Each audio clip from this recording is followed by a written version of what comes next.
Ces derniers mois, nous avons passé en revue les différents aspects philosophiques et spirituels du bouddhisme et des quatre nobles vérités. Et actuellement, on est à la première noble vérité dans la partie souffrance de la souffrance. Mais la conversation que j'ai eue hier avec l'un d'entre vous était révélatrice du fait que ça ne suffisait pas. Autrement dit, il faudrait changer de paradigme. Arrêter de discourir et lâcher toutes les explications intellectuelles.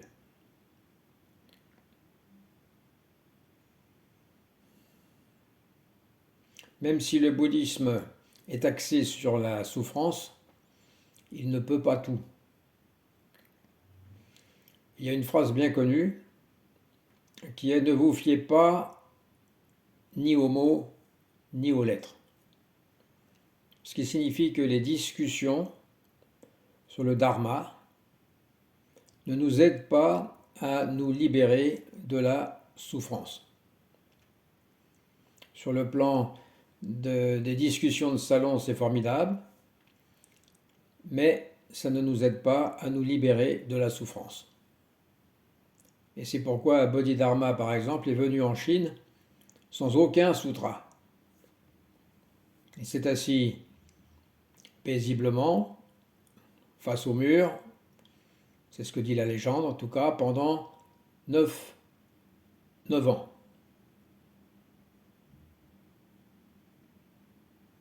Et a permis aux gens, aux Chinois en tout cas, d'ouvrir leur troisième œil, celui de la sagesse.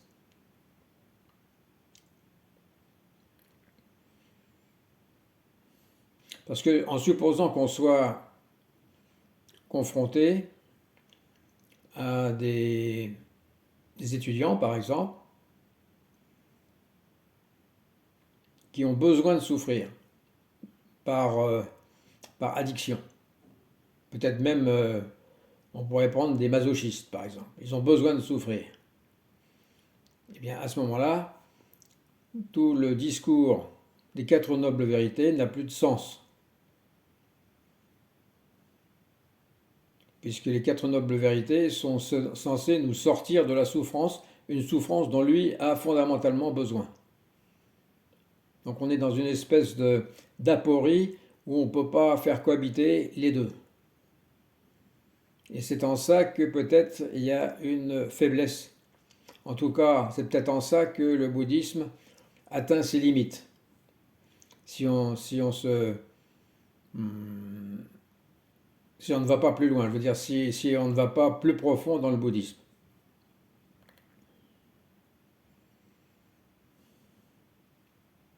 Et cette sagesse dont je parle, le troisième œil, elle est connue sous le nom de, en japonais, de Shinjin Datsuraku. C'est un mot que prononçaient souvent des Shimaru. Shinjin Datsuraku, ce qui veut dire abandon du corps et de l'esprit.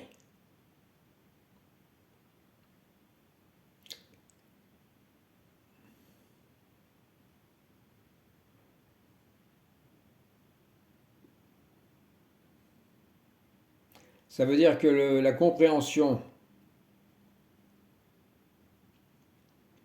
que le corps, ou la compréhension de l'esprit et du monde, du temps et de l'espace, ne peuvent pas être saisies par l'intellect. Et que la réalité est au-delà de l'esprit illusoire. Donc cette nécessité à un certain moment d'abandonner le corps et l'esprit. On pourrait traduire l'expression Shinjin Datsuraku par chute du corps-esprit. Chute du corps-esprit. On laisse tomber le corps-esprit. On abandonne le corps-esprit. Ou plus précisément, tout intérêt pour le corps-esprit s'estompe. c'est une sorte de retour au primordial, avant l'introduction de tout ce qui relève de l'ego ou de la dualité. C'est juste les choses telles qu'elles sont avant de les interpréter ou de vouloir leur donner un sens. En fait, c'est l'ego qui veut se donner un sens. C'est pour ça que lorsqu'on l'observe, lorsque cela devient évident, on laisse tomber. Ça n'a plus d'intérêt. Le cercle vicieux n'a plus d'intérêt. Dans Shinjin Datsuraku, Shinjin se réfère à l'esprit. Toujours assez difficile de définir l'esprit ou la conscience. Et Datsuraku signifie chute ou abandon. Ou, moi je préfère personnellement, désintérêt. Shinjin Datsuraku décrit un état où l'on abandonne totalement la dualité entre soi ou entre moi et le reste du monde. L'esprit dépasse les attachements et les concepts parce que c'est les concepts qui créent une séparation artificielle entre soi et l'univers.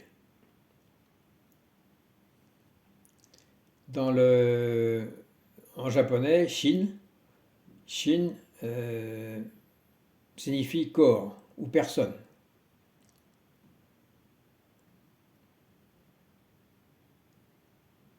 Shinjin représente l'ensemble du corps et de l'esprit, une sorte de corps-esprit, indivisible. Alors que dans notre conception occidentale, on sépare les deux.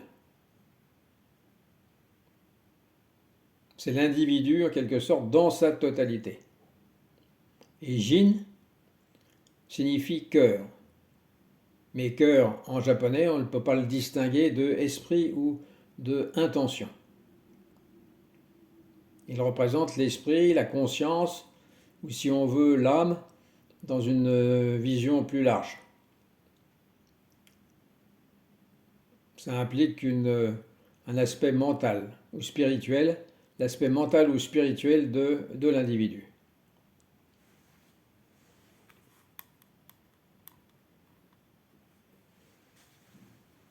Datsu, dans Datsuraku, Datsu signifie abandonner, se débarrasser, se détacher, ne plus trouver d'intérêt. C'est l'idée de quitter ou de se dégager de quelque chose, ou de se libérer de quelque chose. Datsuraku, ça implique de se détacher des concepts, des attachements et de l'illusion de la séparation. Et enfin, raku signifie chute, tomber, perdre. Il désigne dans cette expression, il désigne l'idée de chuter ou de se libérer d'un état limité. Ce sont les barrières mentales qui chutent, les conceptions erronées et cette idée, ce concept d'ego.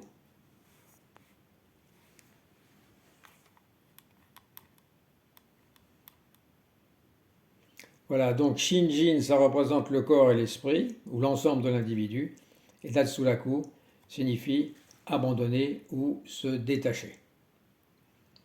Et au total, Shinjin Datsuraku implique un processus de libération où l'ego et ses limitations sont abandonnés. Il n'y a plus l'ego et il n'y a plus les limitations habituelles. Les nuages sont dissipés et la lune se dévoile, permettant l'éveil ou la méditation totale, l'absorption totale, le samadhi total dans l'instant présent, sans distinction entre soi et l'autre. Shinjin Datsuraku, c'est donc un moment où l'ego et ses illusions sont abandonnées parce qu'elles sont inutiles, parce qu'elles sont perçues comme inutiles, permettant une ouverture plus vaste, plus universelle. Et dans la pratique zen, lorsqu'on parle de Shinjin Datsuraku, c'est souvent considéré comme un état d'éveil où se manifeste directement la réalité, sans distorsion, par les filtres de l'ego. C'est en ça que ça constitue un nouveau paradigme par rapport au bouddhisme classique ou au zen de débutants. Ce n'est pas qu'il y ait un nouvel ego ou une autre entité qui expérimente, mais plutôt que l'expérience se manifeste directement, sans filtre et sans expérimentateur. Ce qui évidemment n'est pas compréhensible sur la base d'un expérimentateur. Depuis le point de vue d'un expérimentateur, on ne peut pas le comprendre. Parce qu'on quitte toute référence au mental ou à la logique. Ce qui veut dire, si on le dit différemment, que l'expérience devient une seule chose avec la réalité. Il n'y a pas l'expérience ou un expérimentateur d'un côté et la réalité de l'autre. Il n'y a pas de séparation entre l'observateur et l'observé. C'est la formule chère à Krishnamurti.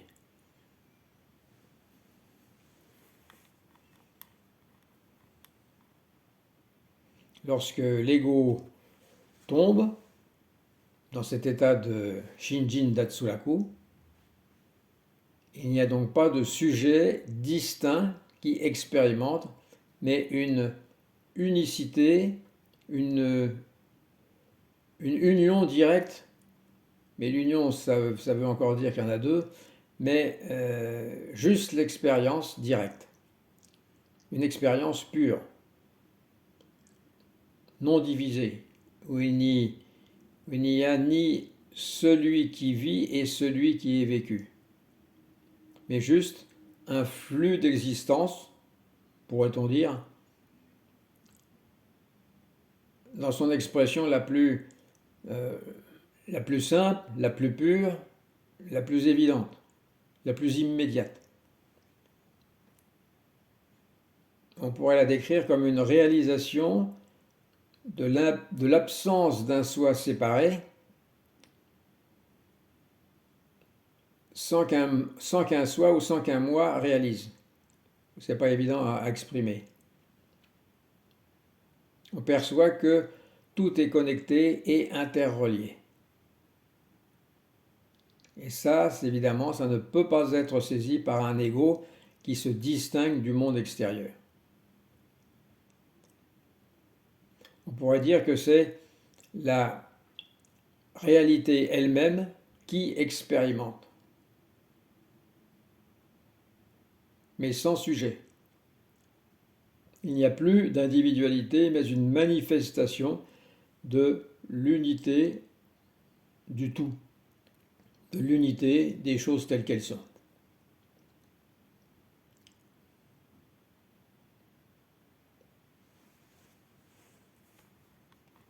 Comme disait Dogen, la vérité n'est pas loin, elle est toujours proche, à condition de ne pas essayer de marcher vers elle.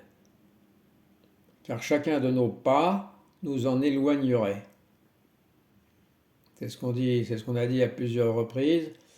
À partir du moment où on cherche la vérité, à partir du moment où on cherche l'éveil, on s'éloigne de l'éveil.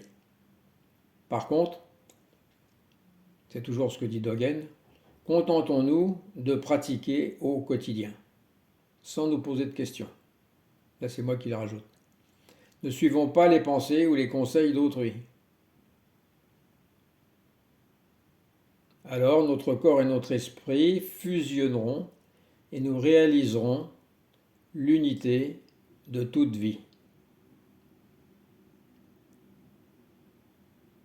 même un petit mouvement involontaire de la pensée dualiste nous empêchera d'entrer en samadhi.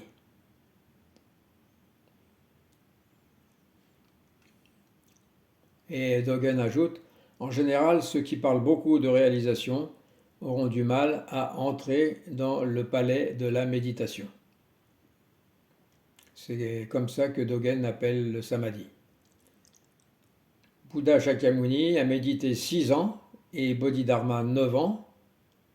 La pratique de la méditation n'est pas une méthode pour atteindre la réalisation, mais l'illumination elle-même. Ça, c'est la phrase vraiment qui caractérise Dogen. S'asseoir en méditation est l'illumination elle-même. Notre recherche parmi les livres et les mots peut nous conduire aux profondeurs du monde de la cognition ou de l'érudition, mais pas au vrai moi, pas au vrai soi. Ce n'est qu'en abandonnant nos idées, notre érudition, que ce que nous connaissons, que nous verrons la personne originelle.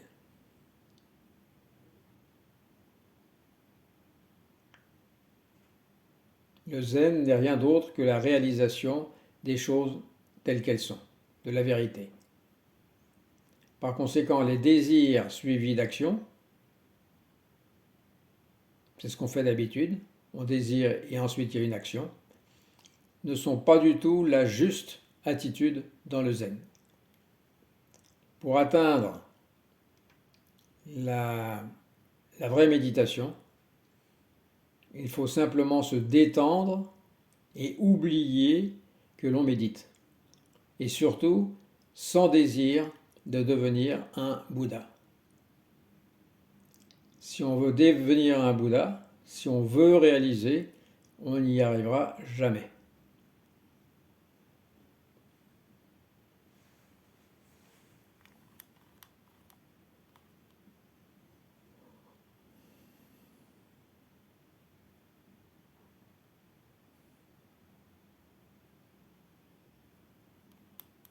Voilà ce que je voulais dire, c'est que connaître le Bouddha Dharma, le Dharma du Bouddha,